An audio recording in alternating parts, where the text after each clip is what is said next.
After working with creatives for the last 11 years, I've heard one statement more than any other. I hate marketing. I get it. It can be painful trying to figure out how to market your book or movie or comic. When I started podcasting, I had no clue how to do any of it. I was afraid of doing it wrong, looking like an idiot or making a marketing mistake that I could not recover from. It can be paralyzing. Sound familiar? If it does, let me see if I can help you. I got my MBA in marketing, so you don't have to. Sign up for a free session today to talk about your marketing goals and to see if we're a good fit.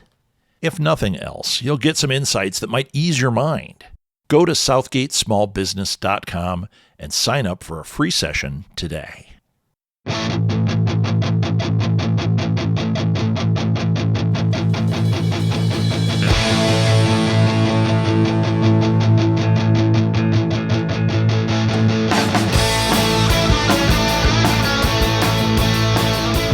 Welcome to Alley Chats. I'm your host, Rob Southgate.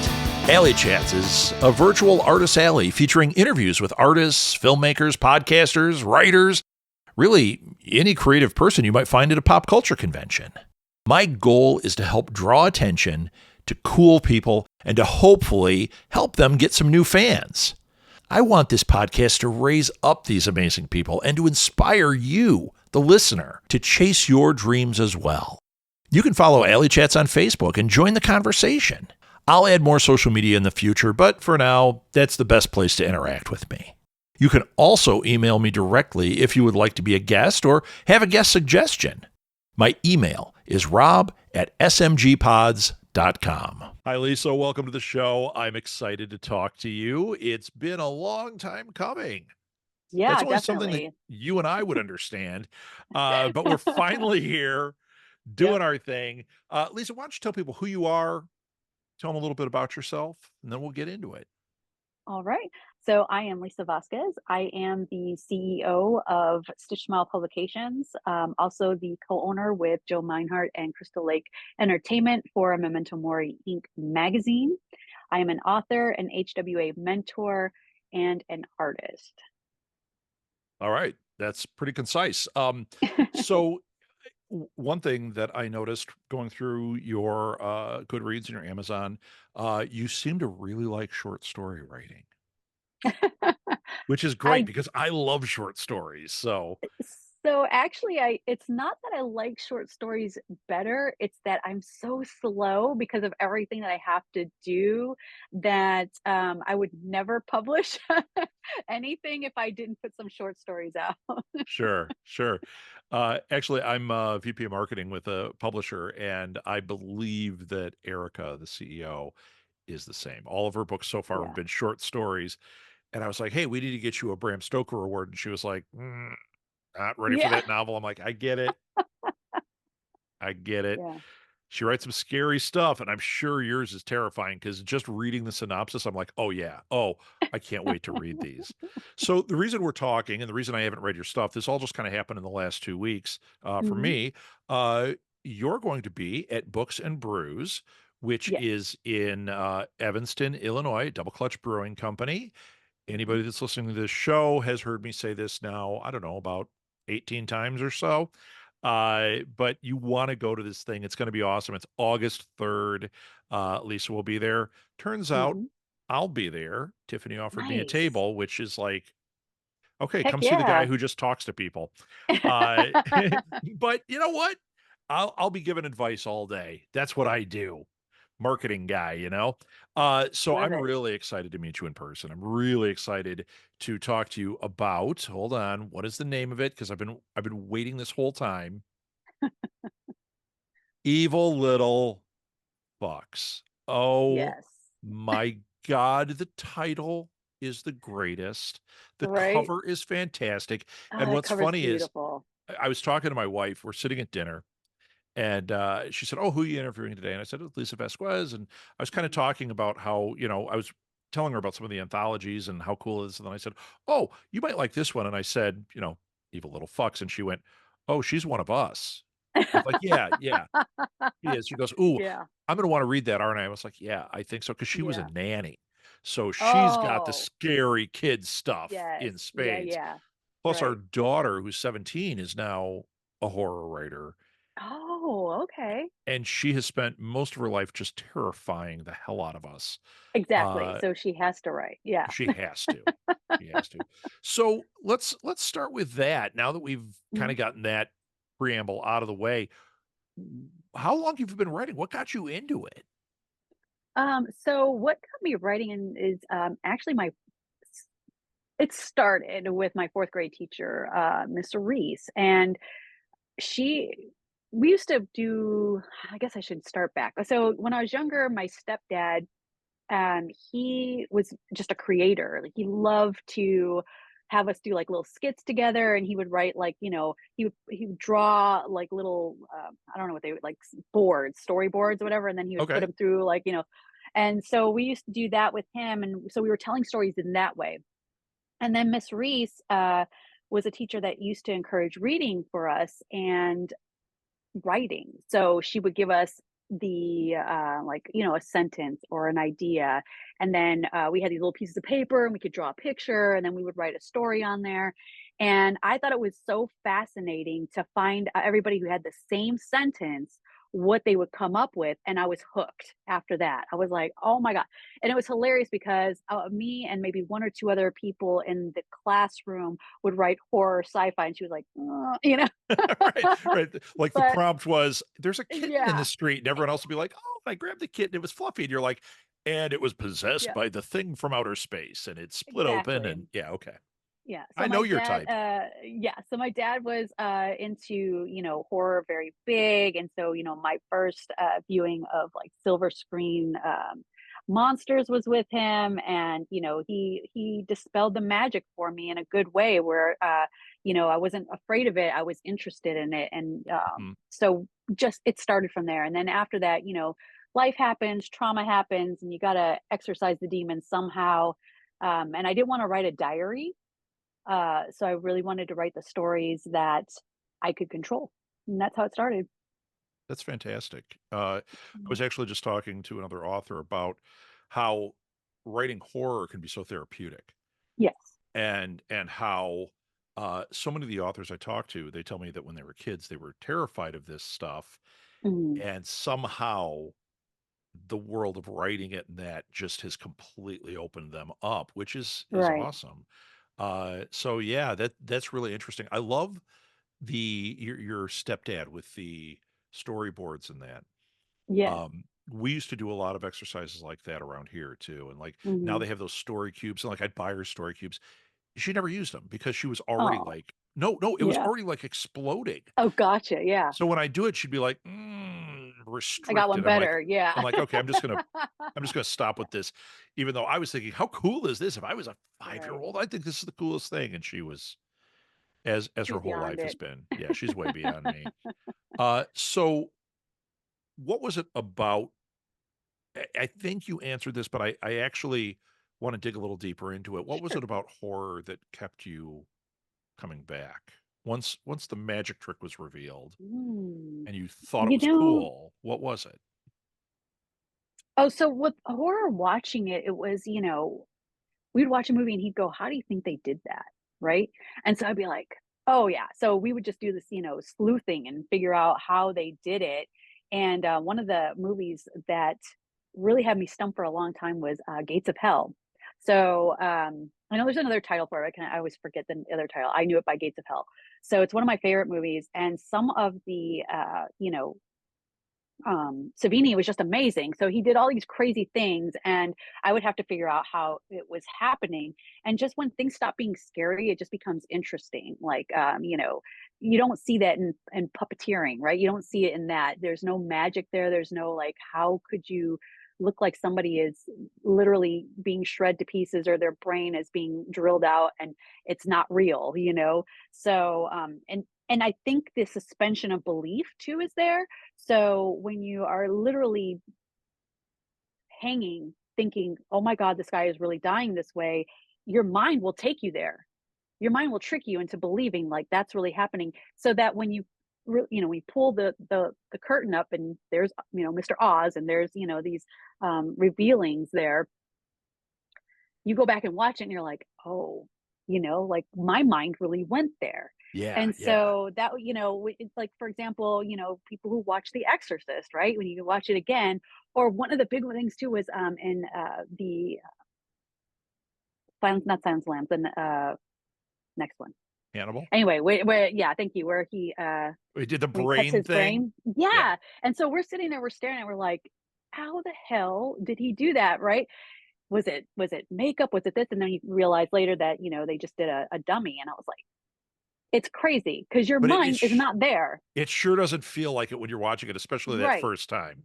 Right. So when you're watching, your brain is literally being led to do this. And so this little things like that happen. And we had a play that we did in grammar school where we were supposed to be witches on brooms, and we ran off stage, but we had everybody in the front row and in our thing pointing upwards. And the whole crowd was like, how are they going to get up there? And they were all staring up.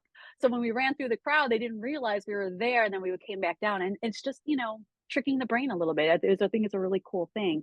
But the what kept me going, I think, is just without realizing it, right? Without realizing it, it answers a lot of questions. It touches on the fears, and it goes there, and it helps you to work through it. Honestly, yeah. So Yeah. long answer. We No, got no, there. it's really interesting. I remember talking to Sandy King Carpenter, John Carpenter's wife, and we were Hmm. talking about just this.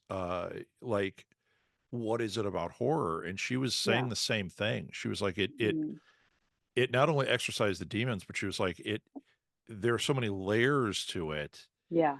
that you can only tell this way once you and she was also talking about the magic trick, which I love. Now, when you said Gates of Hell, I gotta Hmm. ask, there is a movie from 1980 called City of the Living Dead where they close the gates of hell. Is that the one you're talking about? Hmm. Yeah. Okay. Yeah. Okay. Yeah. That one, God, I look at the poster, I look Yeah. at the trailer, and I'm like, I totally know this movie, but I don't remember. So now I have to watch this You have movie. to. Yeah. It looks like You have to my watch kind it. of movie. Yeah, for the life of me, I could not explain the beginning scene. There's a priest scene. I could not explain that one. And then there's a scene with a drill, and you'll know it. I won't spoil it for you because it's fantastic. So yeah. So if you had to pick your top three horror movies, and I know this is a horrible Ooh, question, top yeah. three horror Oh my movies God. at this moment, what would you say? You want to introduce me, you want me to see three horror movies, even if I've seen them. Hmm. You're like, we're having movie night. What are we watching? Oh. So if I'm gonna say this to you as a horror, buff like me, like someone who just loves horror, you've probably seen everything.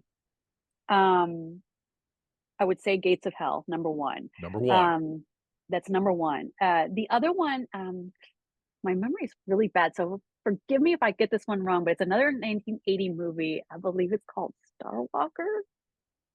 It's about a mummy.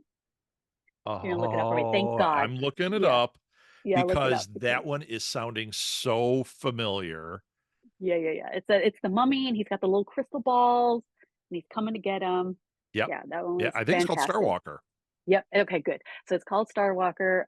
That one is fantastic for like just gore and like whatnot. Sometimes they don't have great plots. Don't care. So that one, that one, and then the other one is always going to be Alien. I don't care what anybody says. It is sci-fi horror and it is amazing. So it's my favorite. The Queen lives. Oh, you know what? You are so right. Yeah. Uh, I'm writing it. I now I'm convinced it's not Star Walker. So I'm gonna have to look this thing up when we're done. Yeah. I think it's something like that though. I know Yeah. this movie. Uh Yeah. so now I got lost in that whole It thing. might be Time Walker. Look up Time Walker. Look up that Time one. Walker. Yeah. Look at that one. Yeah, that sounds like one. Time Walker 1980 horror I wrote. Oh, hell yeah. That's it. Yeah. That's Yep, it. an Yeah. alien buried in King Tut's tomb. Yeah, and you know Yes. what? An aliens, it's funny where that dividing line is. Hmm. Because I always say alien because I thought that was just terrifying the first time I saw it. And then Yeah. aliens to me was just awesome. But so many Yeah. people I talk to, aliens, it's aliens, the thing, and Hmm. uh, I then it kind of is a mixed bag. Then we get things like Yeah. Time Walker. Yeah. Uh, when you get to me, it's like Return of the Living Dead and Hmm. Reanimator always seem to make my Hmm. list. Yeah. Always, but then again, today. always today. But you know what? I think that we're of the same era. These Yeah. movies like Time Walker, we used to go to the video store and they Hmm. had the cover art that was so awesome Yes. and you could not resist. Even if it was a piece of crap movie, you're like, Yep. but there's a mummy and I can tell there's like an alien eye underneath it. Yep. This is it. I think that's how I fell into Frankenhooker because Frankenhooker Frank had, Henenlotter. Yeah, he's do, awesome. do you remember the box though? The box was the greatest Yes. part where Yes. when you walked by the display, it would go, want a date? It had a Yeah. little voice box. Yep. That's Mhm. 5-star marketing right there. I love it. Uh, Exactly. so, okay. Uh, it mentions in your bio that you are a Mhm. mentor for the Horror Writers Association. Correct. Yeah. Is that national? Is that Chicago? That's all over. It's actually global now. So Well, I know yeah. the Horror Writers Association is. The reason I ask is I just interviewed Chris Hawkins, who is, Yeah. he kind of runs the Midwest or the Chicago chapter. And then Mhm. he had me come on and do a marketing seminar for everybody, like an Okay. AMA. And Mhm. that was for the local chapter. So when you're mentoring, it's within the whole organization, correct? Yes. So what they do is for the mentoring program, what they do is they kind of just open it up and they say, let's match you with somebody as best we can. So if somebody's like, well, for example, if somebody's like, hey, I just really want help with, learning short stories, or that's my forte, then they try to put them with somebody who has that experience. But I mean, they do the best they can with it. I mean, there's so many people that are looking to be mentored, so they're always looking for mentors. So I want to put that out there because it's a need. And I was mentored myself by John Palisano. So, if I didn't have that guidance in the beginning, I don't think that I would have, reached the level I have in the time frame that I have. You always have to have a mentor. Yeah. I don't care who you are. I have a mentor now that helps me. No matter what level you are, there's somebody better, and you should always, try to reach out to somebody that can, expand and help you um, get out of your comfort zone. Yeah. So I see here that you're compared to like Mary Shelley and Baz Luhrman and then Mhm. John Palisano. Uh, is that kind of one of the things that you love? Is that kind of gothic horror? Is that kind of the playground you like to be in, or are you like, I don't care what it is? I don't care what it is. Horror is your thing. Yeah. I've It's I've just run into people that horror. it's like their I've specifics.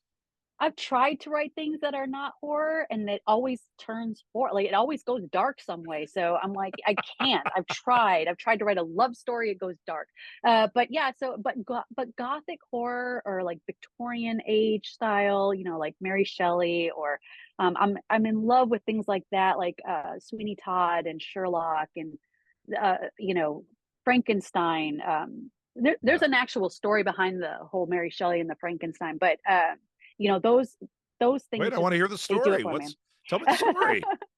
So the reason why for Mary Shelley is we were watching Frankenstein when I was really young. So my stepdad, who's been my stepdad since I was 2, but I've known him my whole life. He's been in the family, I should say, for my whole life. But so he ended up with a end stage renal failure. And so when we were watching Frankenstein, he kind of looked at me and he was like, how amazing is it that Mary Shelley wrote this and now we have transplants?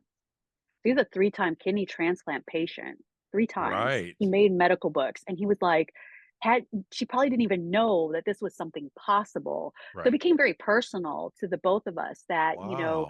science fiction really does, take our ideas and then make them our future. So, he's like, she made this story about taking organs and giving this creature life.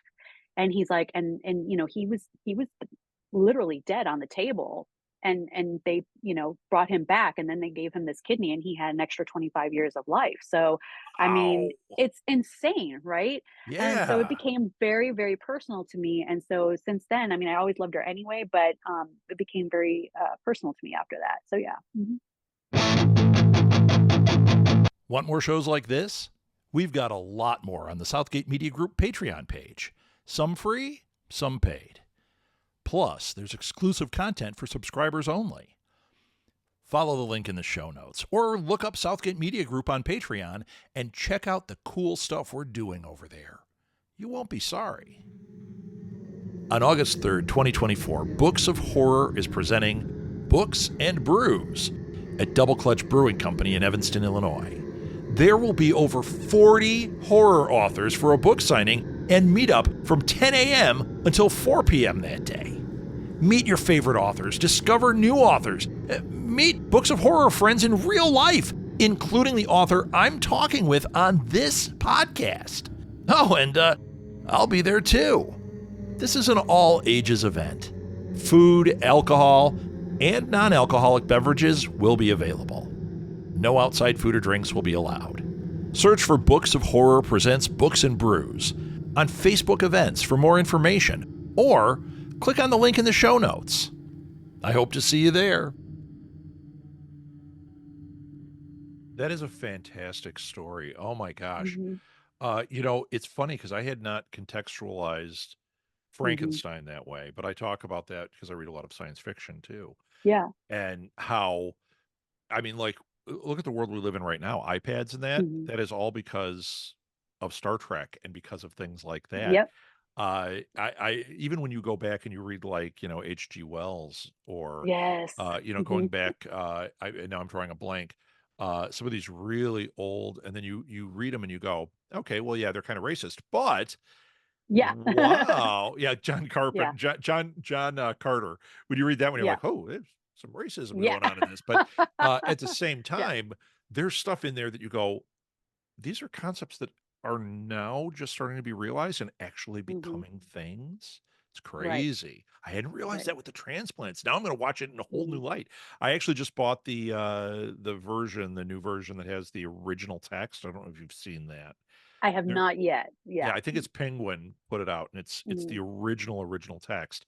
And I Oh, thought, that's ooh, I want to fantastic. read this because Yeah. that's got to be really fascinating. Just getting back into that. So, okay, you grew up on the South Side. Mhm. Okay, for those of you that don't know what I'm talking about, because you're not here in Chicago, I'm talking Chicago. This is an important question. What's the Oh, I know pizza what in you're gonna ask me. Chicago? No, the pizza. You were going The to ask Cubs or pizza. Sox. I'm not, Yeah, because I right? don't care. I don't Okay. care either way, but pizza, Right. South Pizza. Side. What do you do? Ah. So, I mean, of course, if I'm taking somebody to Chicago, they have to have deep dish. They have to, just to experience it once in their life. But I But like the where? thin crust. Oh, But where? where? Okay, okay. That's what I want to know. Oh, you're killing me. I Oh, I know. mean, I guess the deep dish would be Giordano's. Interesting. I think, Okay. yeah, Now, was yeah. Giordano's a big South Side pizza? I don't know. It's just my family's thing. We're Just all your from family's thing? Bridgeport, so Okay. Okay. I know Bridgeport. Yeah, we're Lou Malnati's. And literally, we would drive from Minneapolis back here to Chicago, and we'd drive past my parents to go get Super Dog, and then we'd come back an hour to my parents to eat Lou Malnati's at their house, and then we'd say hi. So, yeah, yeah. I I get it. always go back. When I go back, I have to lose. People think I'm crazy because I will lose 10 pounds because I'm like, well, I have to eat when I get there. Right. It's And the food is Chicago. just the food. Chicago has its own flavor. Like people wonder why I'm talking about even their gyro because I'm Greek. So when I came out here to Texas, I was like, this is not. What is wrong with this? And then my brother and I discovered there's a whole different. It's a specific flavor that they use in Chicago Greek food. Yes. So it's funny. But so I grew up on Maxwell Street Depot, hot dogs, Oh, and yeah. mm, now my mouth Yeah. is watering. Yeah. So and the Polish sausage, and then there's the big babies, which Mm. I don't even know if they're still around anymore. We slide over to the sliders and we get our White Castle, and then I'm sorry because this is like making my mouth water and also not good for your arteries, but and then of course we Yeah, but go there's artery for replacement now. Mary yeah. Shelley introduced us to a world where we can eat in Chicago. Yeah. And let's see what else. There's something else. Well, of course, Giordano's. Um, and Joe the Hot Dog King is no longer there, but he was like one of the other ones that I would go to for roast beef. I mean, we go to Portillo's just for fun. I'm not real fond of their stuff. They kind of It's okay. changed their stuff a little. It's all right. Yeah. Like now there's Yeah. Portillo's here, but Come on. whatever. People love it everywhere. And Yeah. you know what? When we lived in Minneapolis and you couldn't get, that would have been the place.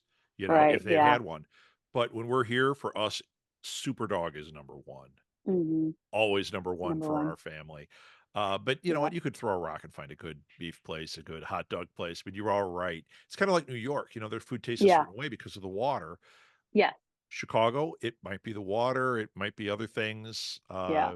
So yeah, I just wondered if Southside was different on the pizza, but I love It could be. Giordano's. So It could be, to be honest with you. I've never been like your typical South Sider.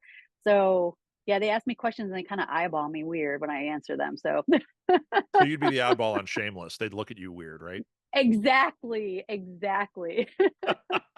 So for short stories, and I know I don't mean to harp on short stories, but since you have No, no, so go many for of it. them, what do you think are Yeah. the qualities that make a good short story, regardless of genre?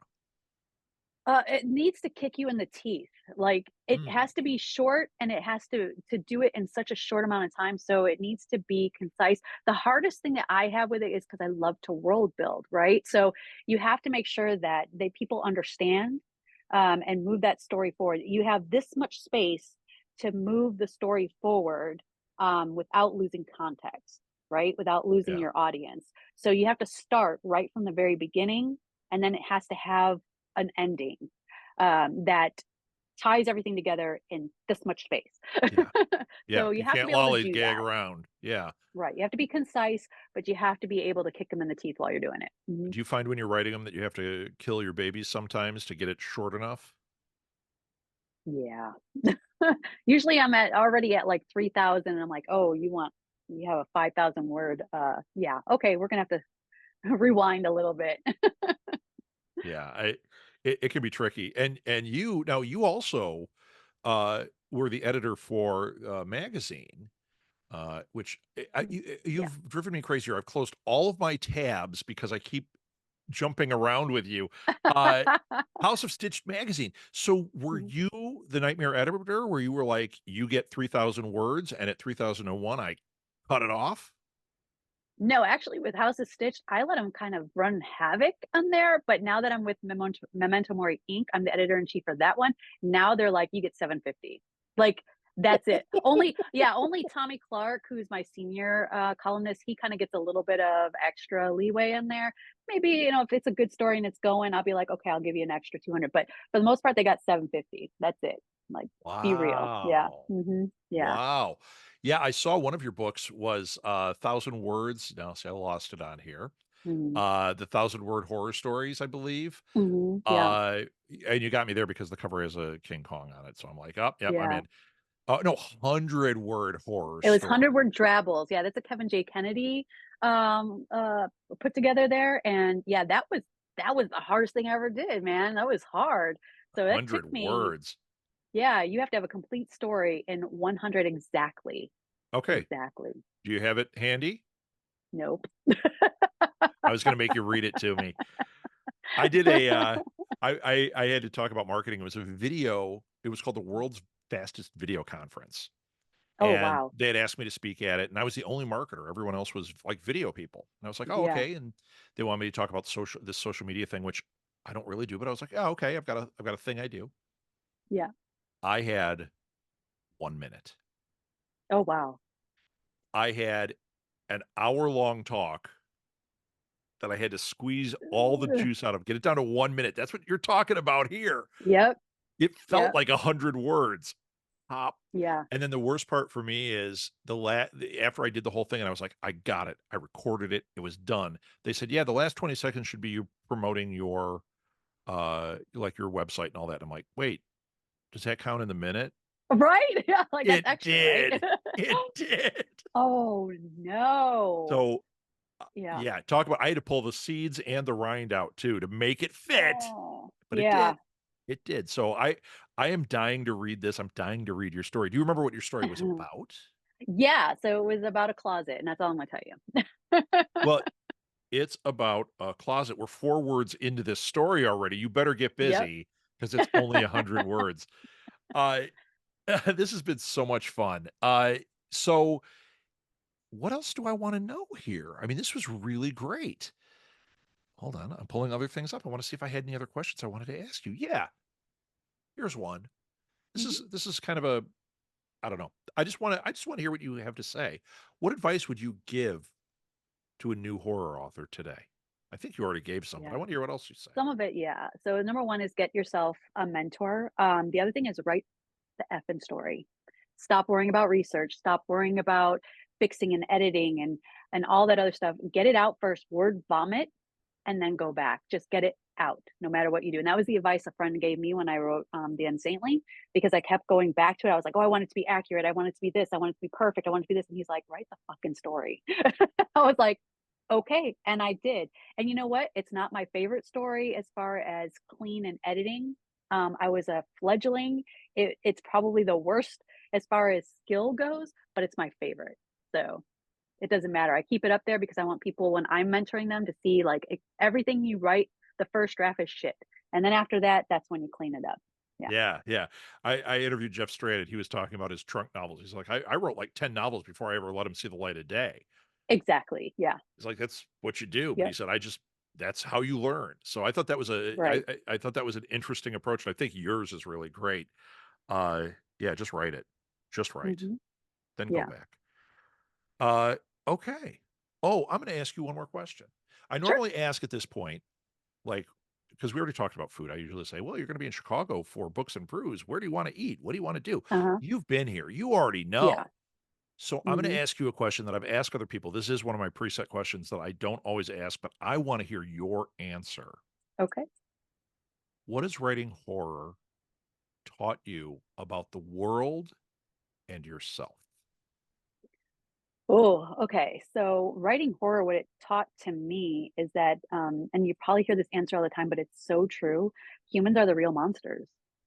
There's nothing that I could write as far as monster goes that would touch anything of what humans can do to one another, and to other living things. So what it taught me about for myself, though, is that I do have this deep, dark personification in me, right? I have this, but I'm not out killing people. I'm not trying to do harm to people, but it taught me to embrace both sides, because without one, you can't have the other. And for a long, long time, my motto and I guess I don't know if you call it motto, but like my little byline was, without darkness, there can be no light. So, yeah. Excellent answer. And you know what? You're the first one to say it. Oh, interesting. Isn't that Okay. interesting? There's Yeah. another answer that I've had like 3 times, and I'm like, and it's kind of an interesting one, but that was Mm. the first one, that the humans are the real Oh, monsters. So very it's good. true.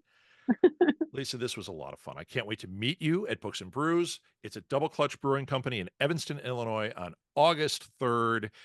Come by, meet Lisa, get things autographed, see if she can remember the 100 words to her story. Uh, I guarantee she won't, but you know what? You can ask her. It's just going to be so much fun at this event. You definitely want to see her. And I will put Lisa's contact information in the show notes. One more thing I want to say about that is follow her, share about her books, tell people about it. That's how book sales happen, and that's how we keep getting more books. And that's the way you really encourage is to actually share. Don't just put a little like Right. on things. And Lisa, do you have a newsletter? Uh, no. So the newsletter just is the memento mori, and I just kind of smash everything at once because I like to be concise. So there you go. Subscribe to the Memento Mori newsletter. Correct. Yes. Do that because that helps too. So Lisa, Yes. thank you so much for being on. I can't wait to meet you in Thank you person, so much. and I can't wait to tell you how wrong you are about Giordano's versus Lumalnati's. Well, you can tell me about Time Walker then. There we go. It's a All deal. right. It would really help me out if you would rate and review this show on whatever platform you use to listen to this podcast. Good reviews help others find the show, which ultimately helps the people I've interviewed get more exposure. You can connect with me on social media or via email. All the links are found in the show notes. If you like this show, you'll like other shows from Southgate Media Group as well, such as Read Between the Lines, a podcast featuring insightful interviews with some of the hottest authors out there, or Go Fund This, a podcast where we interview people about their amazing crowdfunding projects. You can find our shows wherever you listen to podcasts, so give them a try.